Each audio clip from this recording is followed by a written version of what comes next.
Bonjour à tous. Donc aujourd'hui, nous allons voir le début du premier chapitre qui est l'entreprise et la société. Donc en premier lieu, on va essayer de définir qu'est-ce que c'est qu'une entreprise et qu'est-ce que c'est qu'une société. On va essayer de voir la différence entre les deux concepts. Donc on va commencer par une définition de l'entreprise. En deuxième lieu, on va voir le but ou les buts et les rôles de n'importe quelle entreprise. Donc nous avons un rôle économique et social. Troisième point, c'est les partenaires de l'entreprise, donc les acteurs qui participent pour la réussite d'une entreprise. Quatrième point, c'est on va essayer de faire une classification des entreprises, donc par rapport au cadre juridique et par rapport à l'aspect économique. Et enfin, on va essayer de définir deux concepts très importants dans ce cours, c'est la personne morale et la personne physique. Donc, on va essayer de définir, ou de donner une définition brève de l'entreprise. Donc, l'entreprise est une unité économique autonome. Donc, quand on dit unité économique, donc, il y a un rapport financier.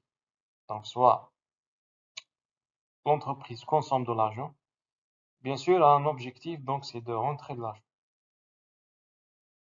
Bien sûr, autonome. Donc, autonome, elle est autogérée. Donc, il y a une certaine autogestion. Donc, cette autonomie diffère d'une entreprise à une.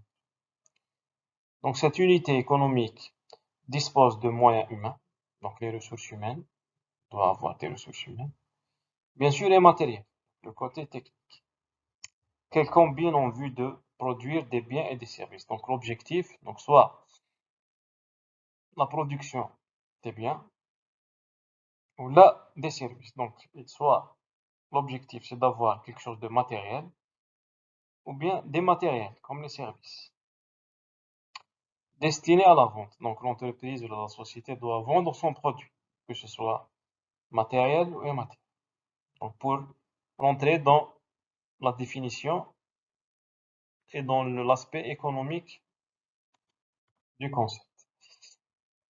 Deuxième point, c'est le but et le rôle de l'entreprise. Donc, nous avons des buts économiques et des rôles sociaux.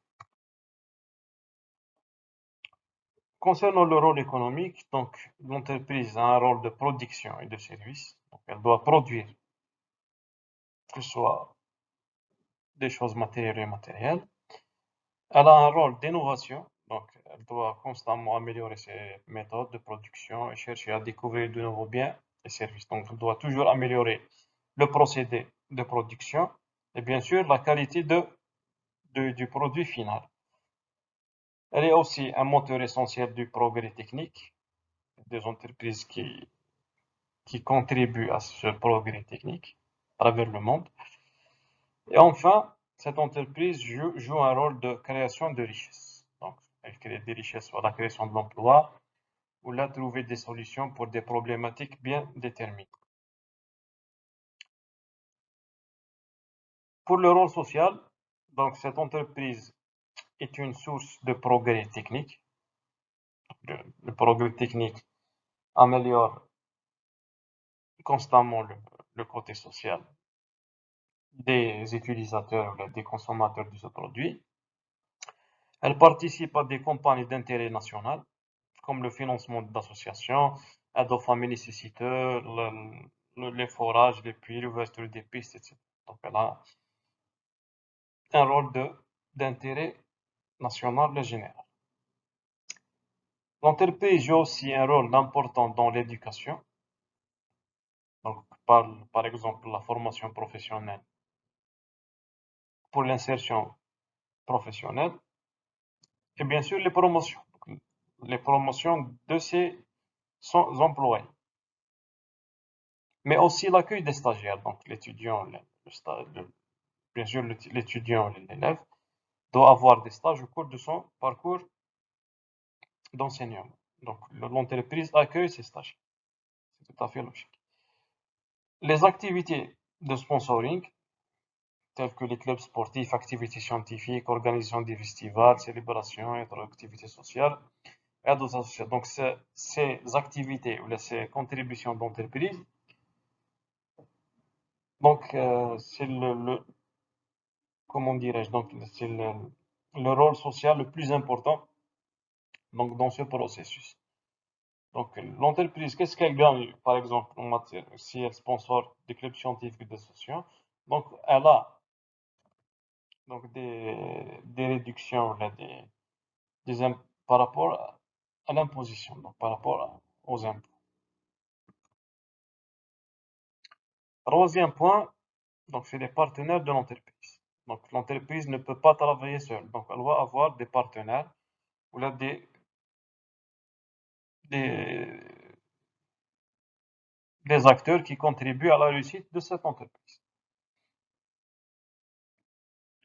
Donc ces partenaires sont importants, soit pour le bon fonctionnement de l'entreprise, et bien sûr pour l'efficacité. Donc on peut citer quelques contributeurs, quelques partenaires, tels que les pouvoirs publics, bien sûr, l'État c'est le pilier de la chose, les syndicats, les ONG, donc les organismes non gouvernementaux,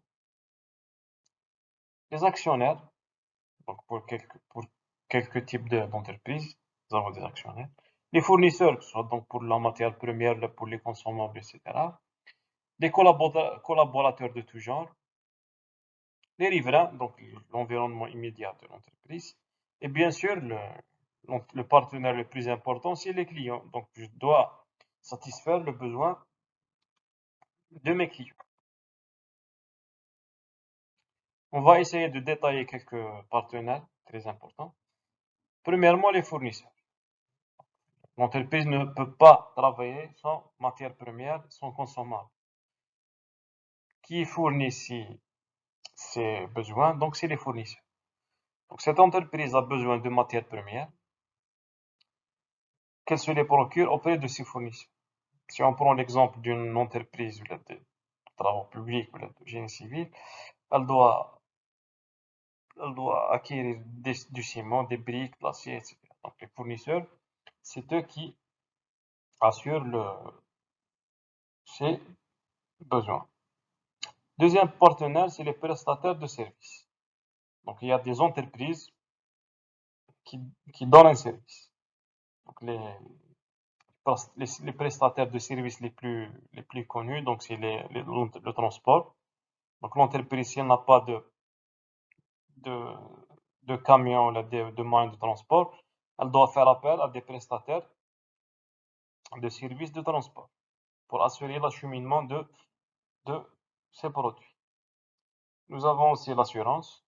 Donc, l'entreprise doit assurer que ce soit ses employés ou son matériel. Donc, elle fait appel à des compagnies d'assurance. Troisième point. Donc, le troisième partenaire, c'est les banques. Donc, les banques, c'est un partenaire très important, soit pour financer son fonctionnement,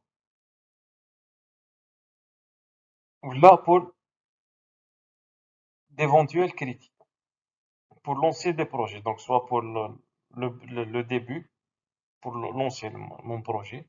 Donc, je dois faire appel à des crédits auprès des banques, soit pour l'extension de mon projet.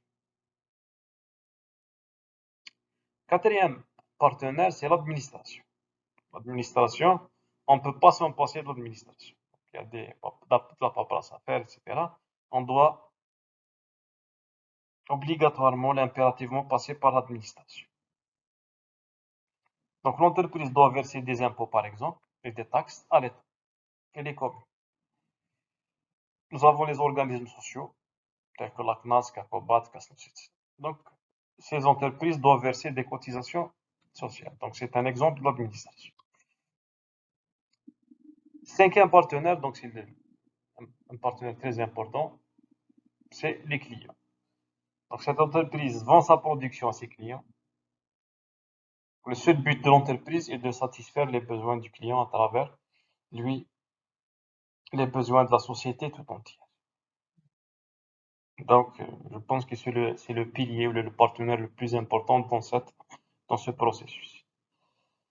Sixième partenaire, donc nous avons d'autres acteurs, tels que les investisseurs, soit publics ou privés, des associations.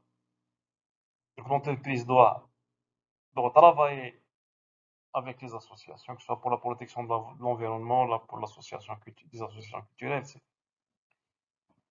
C'était un partenaire, Tani, donc l'entreprise peut faire appel à ce partenaire qui est le sous-traitant. Donc cette entreprise vers laquelle l'entreprise se retourne et demande d'aide. Donc si l'entreprise ne peut pas satisfaire, ne peut pas accomplir sa tâche, ou une partie de sa tâche, elle fait appel à d'autres entreprises qu'on appelle les entreprises sous-traitantes. On passe directement au quatrième point, c'est la classification des entreprises. Nous avons plusieurs types de classification. La première classification, c'est une classification juridique. Cette classification juridique, c'est par rapport à ce qui est écrit ou à ce qui est régi par les lois du pays. Concernant cette classification en Algérie, donc le critère le plus important, c'est les partenaires ou les associés. Soit nous avons des entreprises avec un seul associé, ou bien des entreprises avec plusieurs associés.